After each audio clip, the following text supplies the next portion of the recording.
Cities and counties across the country that allow virtual public comment over Zoom are getting hit by what they're calling Zoom bombers. But in the past 2 months, more than a half dozen local governments in Washington state have been targeted, including the city of Ellensburg. Apple Valley News Now's Emily Goodell spoke to the mayor about what happened and what advice is out there for local governments about their options to respond.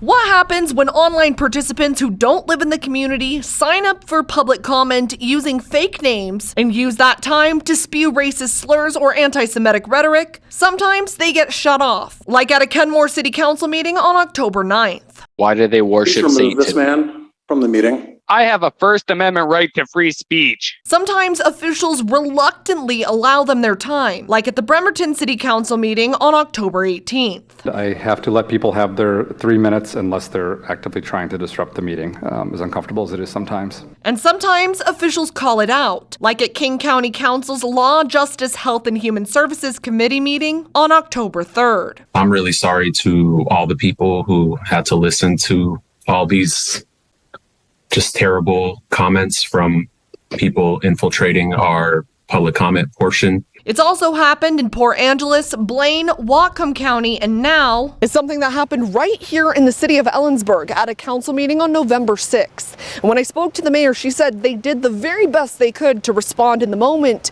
but it definitely wasn't something that they were prepared for. They began with some racist slurs. There was some profanity. And we were caught off guard. You're out of line, Mr. Metzger. It's free speech. No. Yes, it is. Hate speech is free speech. We had a room full of people and they were just pretty aghast at what was being said and, no.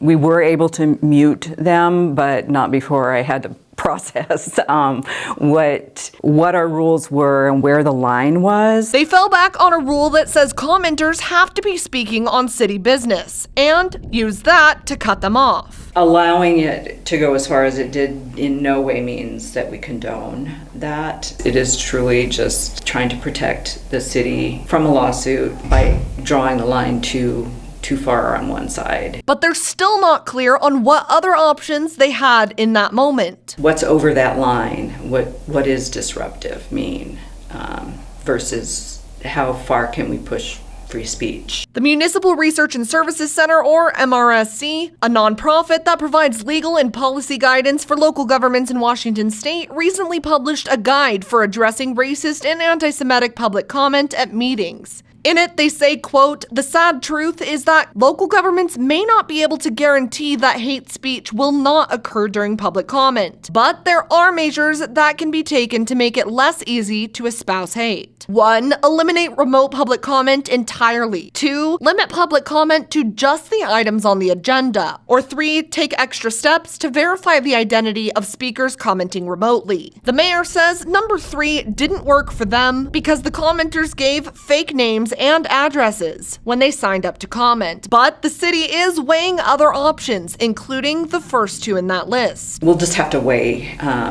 the infringing on our access and openness versus protecting people from having to listen to uncomfortable and obnoxious people. The mayor recommends other local governments take this as a sign to make sure they have a plan in place to respond to a situation like this one, in case they end up targeted next. In Ellensburg, Emily Goodell, Apple Valley News Now.